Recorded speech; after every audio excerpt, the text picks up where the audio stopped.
Assalamualaikum warahmatullahi wabarakatuh. Alhamdulillah, assalatu wassalamu ala asrafil anbiya wal mursalin Sayyidina Muhammadin wa ala alihi wa sahbihi ajmain. Kembali lagi bersama kami di portal podcast Pondok Pesantren Putra Al Khairat Pusat Palu. Dan pada hari yang barokah ini, pada bulan yang penuh barokah ini, bulan suci Ramadan, pertemuan kita hari ini membahas tentang seputaran puasa. Apa-apa yang menyebabkan pahala kita berkurang di bulan puasa dan apa-apa yang dimakruhkan ketika kita berpuasa.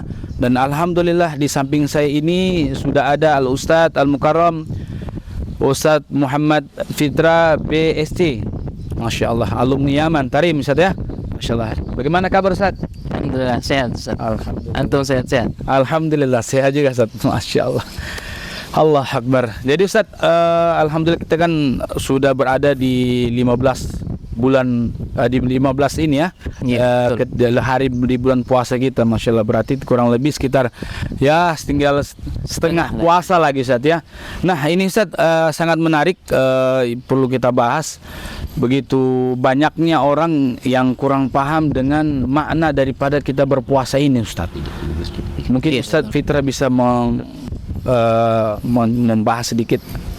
Baik, terima kasih sudah diberi kesempatan untuk berbicara di portal ini. Portal media podcast dari Pondok Pesantren Putra Al Khairat ya. Betul. Fokusnya di dakwah tentang pendidikan. Nah, sekarang alhamdulillah kita diberi kesempatan untuk bincang-bincang sore hari ini membahas seputar bulan suci Ramadan. Tadi disebutkan sama Ustaz Haris, apa itu puasa, apa maknanya. Jadi kalau kita bahas tentang Ramadan, tentang puasa, dalam fikih disebutkan bahwa makna dari puasa ini adalah imsakun makhsus min syakhsin makhsus di waktin makhsus. Jadi puasa itu adalah bentuk menahan yang khusus dari seseorang yang khusus pada waktu yang khusus. Jadi puasa itu menurut term fikih atau terminologi fikih adalah menahan dari sesuatu yang khusus. Kalau dibilang puasa itu ada 3, puasanya orang yang awam, betul. Kemudian ada puasanya khusus, dan yang ketiga puasanya khususul khusus. Masya Allah, khusus lagi. Khususnya khusus. Jadi kalau puasanya orang awam, apa itu puasanya orang awam? Dia menahan dari sesuatu yang khusus, dari makan, dari minum, dari berjima di siang hari di bulan Ramadan, dari apa-apa yang membatalkan puasa. Ini namanya puasa yang umum. Yang umum ya. Yang biasanya. Nah, makna berikutnya dari puasa adalah puasa yang khusus. Apa itu puasa yang khusus? Puasa yang khusus selain dari menahan dari 3 hal-hal atau beberapa hal-hal yang membatalkan puasa tadi. Ini agak berat sedikit ya. Baru di awal kita sudah begini. Jadi tidak apa-apa. Nah, yang kedua tadi apa? Imsakul khusus, untuk orang yang khusus. Dia menahan selain dari hal-hal yang membatalkan puasa, dia juga menahan dari perbuatan-perbuatan yang membatalkan pahala-pahala puasa. Seperti misalnya dia ghibah, dia berkata-kata kotor, dia memikirkan hal-hal tidak baik dan seterusnya. Jadi dibilang Rasulullah sallallahu alaihi wasallam, rubba sha'imin laisa lahu illa al-ju' wal 'atash. Bisa jadi orang-orang yang puasa itu tidak ada yang dia dapat kecuali haus dan lapar. Allah Akbar. Kenapa? Dia tidak jaga dirinya dari mencela, dia tidak jaga dirinya dari menggibah dan seterusnya. Akhirnya dia dapat bukan pahala puasa, hanya haus dan laparnya. Mengikuti hawa nafsu. Hawa nafsunya yang dia ikut. Jadi itu pengertian puasa yang kedua. Kalau yang tadi hanya dia menahan dari hal-hal yang zahir, ini dari perkara-perkara batin dia tahan juga. Nah, kemudian yang ketiga ada namanya khususul khusus, puasa dari orang-orang tertentu yang dipilih oleh Allah Subhanahu wa taala. Bagaimana puasanya dia orang? Puasanya dia orang adalah puasa menahan diri dari selain Allah. Jadi selain Allah dia orang tidak pikirkan. mau perkara dunia, perkara perempuan, perkara yang lain-lain, perkara harta, dia orang tidak pikirkan. Fokusnya dia orang hanya kepada Allah. Masya Jadi ini puasa yang ketiga. Jadi begitu Ustaz. Masya Allah, luar biasa. Apa namanya? Pengantar tentang apa itu puasa sebenarnya. Allah Akbar. Nah, saya tertarik tadi Ustaz yang Ustaz sampaikan tadi, bagaimana puasanya orang-orang umum ya, yang mereka menahan diri dari perkara-perkara yang bisa membatalkan puasa. Nah, sekarang Ustaz, apa-apa saja yang bisa membatalkan puasa kita, Ustaz? Hal-hal yang membatalkan puasa ini banyak sebenarnya. Kalau puasanya orang umum biasanya kalau dia makan di siang hari, Oke. kemudian dia minum di siang hari, apalagi melakukan jima, hubungan suami istri, ini membatalkan puasa. Apalagi yang membatalkan puasa? Memasukkan sesuatu ke dalam yang namanya jauf atau rongga tubuh. Jadi idkhalu syai'in ilal jauf, ila ma yusamma jaufan. Ini membatalkan puasa. Memasukkan apa saja ke dalam anggota tubuh yang dinamakan dengan rongga. Kalau ada yang berongga di dalam tubuh ini, terus dimasukkan sesuatu yang berbentuk zat, maka itu batal puasanya. Jadi orang-orang tidak tahu biasanya makan, minum, kemudian apa lagi, jima dan seterusnya. Ini hal-hal yang membatalkan puasa secara zahir. Kalau pembahasan tentang apa namanya hal yang membatalkan puasa dari kedokteran, jadi kalau Ustaz pernah dengar disuntik betul. Iya. Apalagi diimpus. Diimpus. Nah, seperti ini menarik juga untuk dibahas supaya pemirsa lebih tahu bagaimana hukumnya. Jadi secara rinci, secara umum dulu. Secara umum ada dua pendapat yang mengatakan tentang suntik ataupun impus. Nah, ulama bilang ada dua pendapat kalau secara umum. Yang pertama, pendapat yang bilang bahwa infus atau suntik ini membatalkan puasa. Karena kenapa? Karena dia memasukkan sesuatu ke dalam tubuh. Ini secara mutlak. Pokoknya apa saja yang mereka masukkan ke dalam tubuh, baik dengan suntik atau dengan apalagi namanya infus dan seterusnya, itu membatalkan. Nah, yang kedua, kalau apa namanya secara mutlak tidak batal, dia suntik atau dia tidak batal dia puasa. Itu secara pendapat kedua. Karena infus atau suntik, alasannya kenapa? Karena itu dimasukkan pada jalur yang tertutup, bukan pada jalur yang terbuka. Apa jalur yang terbuka? Misalnya telinga, hidung, mulut, kemaluan, depan belakang, ini jalur yang terbuka. Kalau masuk dari situ batal. Tapi pendapat kedua ini bilang tidak batal infus. Karena apa alasannya? Dari jalan yang tidak terbuka, dia orang tutup itu tidak batal. Berarti ada dua pendapat situ, Ustaz ya. Masya Allah. Kemudian Ustaz, menarik tadi ketika kita biasanya orang itu ini hal yang sering kita lakukan ketika di bulan puasa, ketika kita mandi, Ustaz. Ini mandi biasanya kita mandi ini kemasukan air di telinga kita. Nah, itu apakah ini membatalkan puasa atau gimana, Ustaz? Kalau ini ukuran masuk di telinga ini gimana, Ustaz? Ya betul. Kalau apa namanya kemasukan air ya. Biasa orang mandi pakai shower atau mandi dengan gayung, timba, atau mandi di kolam, di laut, di sungai, di mana saja. Mereka bilang kalau mandi tidak boleh mandi karena nanti mau batal puasa. Sebenarnya tidak batal puasa kalau mandi, selama dia tidak lalai dan tidak berlebih-lebihan dalam mandinya. Nah, jadi kalau kita mandi normal terus kemasukan air, bukan dimasukkan. Ada namanya kemasukan dan dimasukkan. Nah, kalau kemasukan kita mandi normal, tidak batal puasa.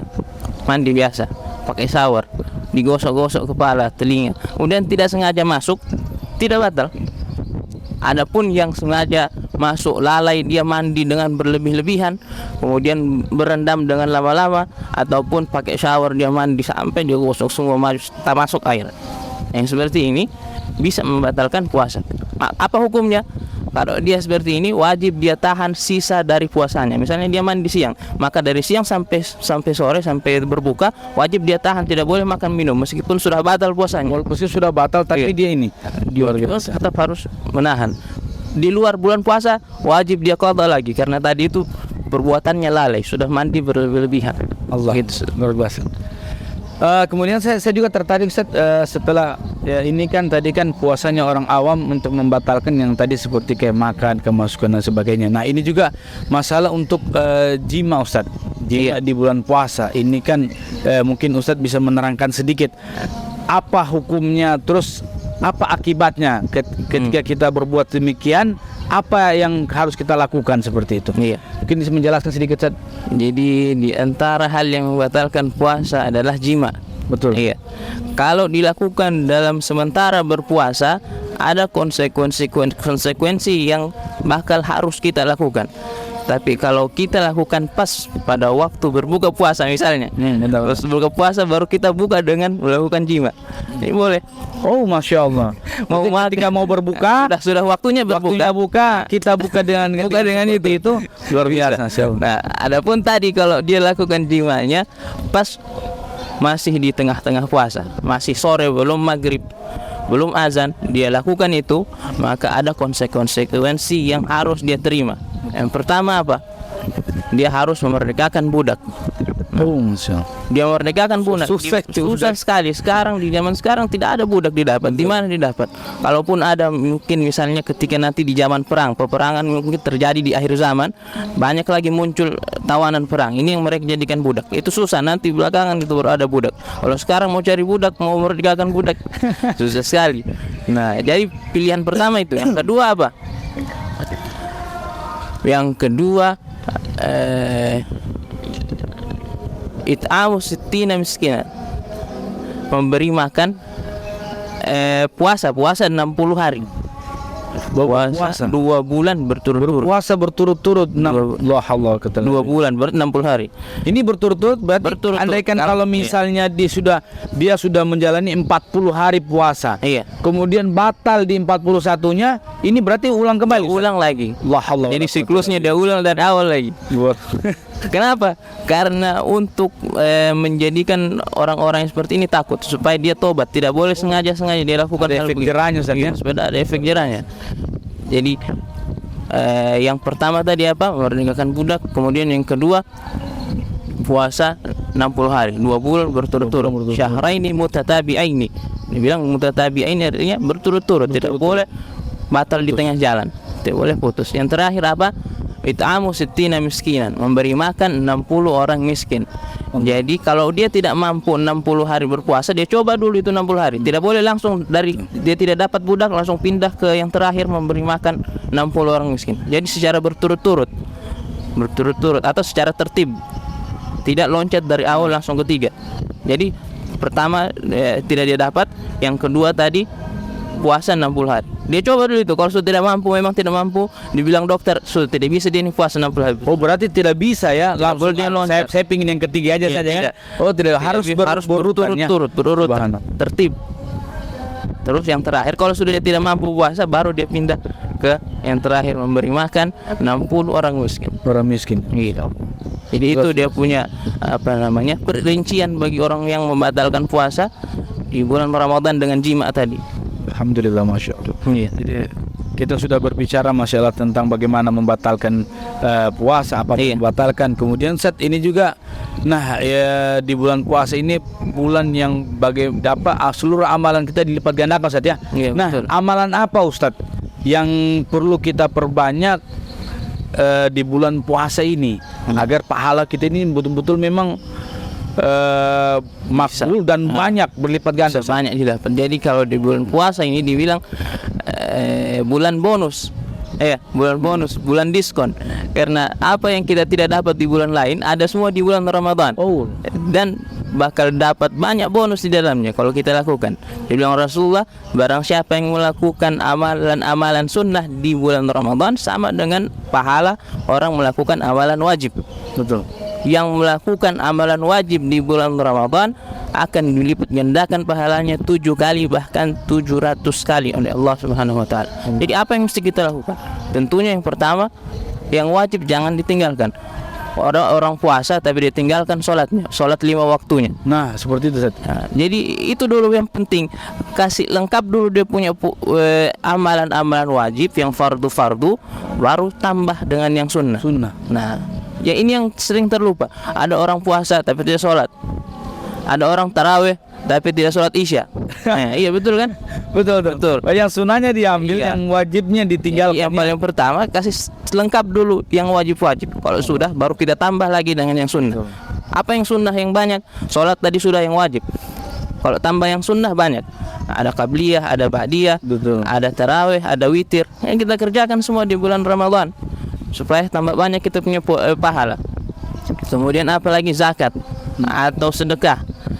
Dalam puasa kalau kita sedekah keluar, misalnya kita bagi saja 1 hari 2.000, 3 hari 60.000, siapkan 60.000, uang receh-receh. Tiap malam mau terawih kasih 2.000, besok lagi 2.000 dan seterusnya. Dibilang apa pahalanya, apa namanya, orang yang sedekah akan dilindungi dari amalan sedekahnya itu pada hari kiamat nanti, menjadi pelindung, menjadi tameng dia nanti ketika di hari kiamat. Allah, itu luar biasa fadilah. Pahalanya sedekah. Terus apa lagi, banyak kita punya amal-amal yang mesti kita lakukan, kita manfaatkan di bulan Allah. itu. Luar biasa Ustaz ya, Masya Allah. Iya. Dan ini Ustaz, ini kan alhamdulillah kita kan sudah berada di pertengahan ini Ustaz. Kurang lebih kita mungkin ke depannya kita ini beberapa hari lagi ada namanya Nuzul Quran Ustaz ya. Nuzul Quran, bagaimana diturunkan Al-Quran di bulan Ramadan. Mungkin Ustaz bisa bercerita sedikit bagaimana asbab nuzul Quran ini diturunkan Allah Subhanahu wa taala di bulan Ramadan, dan fadilah bagaimana kita membaca Al-Quran Ustaz di bulan Ramadan. Ya. Fadal Ustaz. Jadi kita sudah masuk ke 15 ya, 15 Ramadan. Kalau dari apa namanya kita pelajari Nuzulul Quran tanggal 17 Ramadan, ya. Tanggal 17 Ramadan atau malam ke-17 Ramadan. Dalam Al-Quran apa Allah bilang? Bagaimana apa namanya? Ayat Al-Quran yang mengatakan bahwa Inna anzalnahu fi lailatul qadar. Sungguh kami telah menurunkan Al-Quran itu pada malam Lailatul Qadar. Lailatul Qadar tidak terdapat kecuali di bulan Ramadan. Maka para ulama menyimpulkan bahwa Al-Quran itu diturunkan pada bulan Ramadan. Tepatnya kalau kita cari tahu tanggal 17. Iya. Diturunkannya Al-Quran ini ada dua versi. Yang pertama, Allah menurunkannya pada Baitul Izzah. Jadi apa itu Baitul Izzah? Baitul Izzah adalah langit pertama dunia. Langit pertama dunia. Allah menurunkan Al-Quran itu pada malam 17 Ramadan secara sekaligus di Baitul Izzah, secara sekaligus pada malam bulan Ramadan. Jadi tidak salah kalau orang bilang, Ustadz bagaimana dibilang malam apa namanya Al-Quran diturunkan pada bulan Ramadan. Tapi kita dengar juga Al-Quran itu diturunkan secara berangsur-angsur. Bagaimana maksudnya? Sedangkan satu dibilang apa namanya Lailatul Qadar, dan satu yang bilang secara berangsur-angsur. Berarti mana yang betul ini? Sebenarnya bisa digabung. Jadi ulama bilang Allah menurunkan satu kali Al-Quran itu pada malam Lailatul Qadar. Di mana? Di Baitul Izzah. Baitul Izzah, langit pertama dunia, pada malam 17 Ramadan. Setelah itu Al-Quran diturunkan yang kedua adalah diturunkan sesuai dengan konteks dan kondisi kebutuhan Rasulullah ketika itu. Ketika ada satu kejadian turun, maka sudah ada di Baitul Izzah itu Al-Quran. Waktu 17 Ramadan Allah turunkan secara sekaligus. Kemudian sesuai dengan konteks dan kebutuhan ketika itu, tahun sekian, tanggal sekian, bulan sekian, diturunkan secara berangsur-angsur. Jadi begitu. Masya Allah. Sayyid Muhammad bin Al-Maliki dibilang, diceritakan bahwa ketika Imam Malik ini madhab Maliki, iya, yang di Madinah.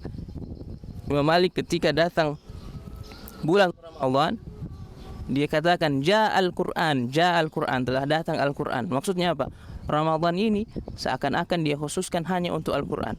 Maka Imam Malik itu dia tinggalkan semua pelajaran fikihnya, pelajaran usul fikih dan seterusnya di majelis-majelisnya. Kemudian dia fokus hanya pada Al-Quran. Oh, luar biasa. Saking makanya dikatakan Ramadan ini syahrul Quran, karena itu tadi kita manfaatkan bulan Ramadan. Mungkin kita belum akrab sama Al-Quran di luar bulan Ramadan, maka di bulan Ramadan kita manfaatkan supaya lebih akrab. Dengan apa? Sering membacanya. Sampai dibilang tadi Imam Malik ketika datang bulan Ramadan, dia bilang Ja'al Quran, seakan-akan Al-Quran yang datang, padahal bulan suci Ramadan. Bulan suci Ramadan. Supaya apa? Supaya kita lebih banyak membaca Al-Quran di dalamnya. Allah, luar biasa, Masya Allah. Berarti Ustaz gini, saking pentingnya kita membaca Al-Quran ini, Ustaz, maka kita penting juga belajar, Ustaz, ya. Untuk bisa jadi untuk motivasi juga, Ustaz. Berikan motivasi di kita ataupun ini kepada orang-orang yang kebanyakan di tempat orang-orang awam itu yang sudah berumur ini masih belum bisa membaca Al-Quran, bahkan Al-Qurannya pun belum bagus. Mungkin Ustaz di bulan Ramadan ini kita bisa belajar banyak ya, Ustaz, ya. Di bulan Ramadan ini untuk baca Al-Quran dengan baik, Ustaz, ya. Iya, betul sekali. Jadi bulan Ramadan bulan kita untuk lebih dekat dengan Al-Quran. Siapa yang sudah terbiasa baca Al-Quran di luar bulan Ramadan, dia tingkatkan lagi di dalam bulan Ramadan. Siapa yang belum tahu baca Al-Quran, maka di bulan Ramadan tempatnya untuk belajar. Karena di luar masih sibuk-sibuk, maka bulan Ramadan tempatnya untuk belajar. Mungkin kita bisa belajar sama Ustaz Haris di Pondok Putra, belajar baca Al-Quran. Atau antum kan punya tahfidz, program khusus dalam Pondok Putra sini untuk menghafal Al-Qurannya. Jadi itu tidak ada kata terlambat, saja. Mau yang tua, mau yang muda, kita gunakan waktu ini untuk belajar Al-Quran dan memperbaiki bacaan. Masya Allah. Ya, betul. Baik, Ustaz, Masya Allah. Saya tadi tertarik, Ustaz, ingin mendengarkan bagaimana, karena Ustaz alumni dari Yaman. Siap. Bisa cerita sedikit bagaimana berpuasanya orang-orang Yaman ketika Ustadz mondok di sana. Apa yang menjadikan perbedaan dengan kita yang berada di Indonesia ini, Ustadz? Jadi puasa di sana, puasa di Yaman, khususnya di Tarim. Dulu saya kurang lebih 4 tahun di Tarim, Hadramaut. Jadi puasa di sana kurang lebih 4 tahun ini, Ustadz, belum pernah pulang, tidak ada pulang ya?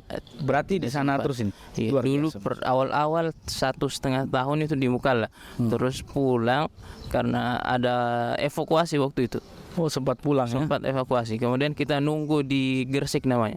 Setelah nunggu beberapa tahun, 2016 kita balik lagi. Ada beberapa orang dari sini, dari Indonesia, balik lagi ke sana untuk melanjutkan studi. Saya lanjutkan itu 4 tahun. Masya. Di Tarim waktu itu. Karena sudah tingkat 2. Tingkat 1 masih di Mukalla. Tingkat 2 sampai tingkat 5 itu di Tarim. Maka kita puasa di sana waktu itu. Bagaimana ya? Pagi-pagi itu kosong, di jalan itu lengang sekali jalannya. Oh, Masya Allah. Nanti mulai tidak sore ada aktivitas, ya? Tidak ada aktivitas karena panas sekali. Mungkin ada sebagian yang kerjanya mungkin bertani atau berladang, mereka pergi untuk buka keran supaya dia punya kebunnya bisa terairi. Adapun yang lain-lain nanti sudah ba'da zuhur ataupun ba'da asar baru mereka mulai aktivitas di sana. Dari asar sampai sebelum subuh mereka beraktivitas. Oh, Masya Allah. Iya. Jadi kalau kita di sini ada yang yang unik dari malam-malam puasa di sana adalah, kalau kita bandingkan dengan di sini, mungkin 1 kali saja dia punya tarawih dari jam 7.30 mungkin sampai jam 9 ya. Betul. Kalau di sana dibagi-bagi jamnya. Jadi tidak heran kalau misalnya kita dapat ada orang yang bisa tarawih 1 malam itu bisa 100 rakaat. Oh, Masya Allah. Karena jamnya dibagi-bagi. Mungkin 5 atau 6 kali itu bisa didapat tarawih di 1 malam di bulan Ramadan. Jadi kalau orang yang rajin, masih tinggi dia punya himmah, dia bisa sholat tarawih itu sampai 5-6 kali, ganti-ganti masjid. Oh, berarti kalau kita di Indonesia ini pada umumnya, Ustaz, serentak dia. Ini dia berarti dijadwalkan. Jam sekian sampai sekian masjid ini. Iya. Jam sekian masjid ini. Seperti itu, Ustaz. Iya, seperti itu. Luar biasa. Jadi kalau misalnya lagi sibuk, bisa dia pilih yang tidak bertepatan dengan kesibukannya. Dia pilih jam 12 malam misalnya, atau jam 1. Kalau misalnya jam 1 ada di Masjid Ba'alawi atau di Masjid Al-Muqdar di Tarim. Kalau misalnya ada masjid di dekat kampus, dia sholatnya mungkin jam 7.30 setelah Isya langsung sholat. Jadi itu perbedaannya sih. Perbedaannya. Kalau masalah ini Ustaz, kalau di Indonesia ini khususnya di Kota Palu ini kita kalau sore-sore seperti ini kita cari takjil kan, Iya. seperti beli kue dan sebagainya. Apakah di Yaman juga ada seperti itu Ustaz? Ada takjil yang seperti itu. Cuma kebanyakan yang gorengan ataupun makanan-makanan yang sederhana, tidak seperti di sini. Kalau di sini kita lihat mewah-mewah sekali makanannya. Di sana sederhana. Sambosa, ada namanya bagea, ada namanya bakhamri dan seterusnya. Itu makanan-makanan yang sangat sederhana tapi sangat membekas di hati kita, karena itu yang membantu kita untuk berpuasa di sana, untuk berbuka puasa di sana. Itu yang satu-satunya kita dapatkan di sana. Luar biasa, masya Allah. Insyaallah. Nah, alhamdulillah jamaah podcast yang dirahmati Allah Subhanahu Wa Taala, kita sudah berbincang-bincang dengan Ustadz Muhammad Fitrah ini bagaimana mengenai tentang bulan puasa, apa-apa yang membatalkan puasa, fadilah-fadilah di bulan puasa. Kemudian beliau juga bercerita bagaimana puasanya, tarawehnya orang-orang Yaman, dan bagaimana puasa dan tarawehnya orang-orang yang ada di Indonesia, khususnya di Kota Palu ini. Semoga pembicaraan kita pada hari ini membawa berkah kepada kita semua. Amin. Dan Allah Subhanahu Wa Taala berikan kita rahmat. Amin. Kemudian Allah Subhanahu Wa Taala berikan kita maghfirah. Kemudian di akhir 10 hari terakhir nanti Allah Subhanahu Wa Taala bebaskan kita dari api neraka. Amin ya rabbal alamin. Wabillahi taufiq wal hidayah. Assalamualaikum warahmatullahi wabarakatuh. Waalaikumsalam warahmatullahi wabarakatuh.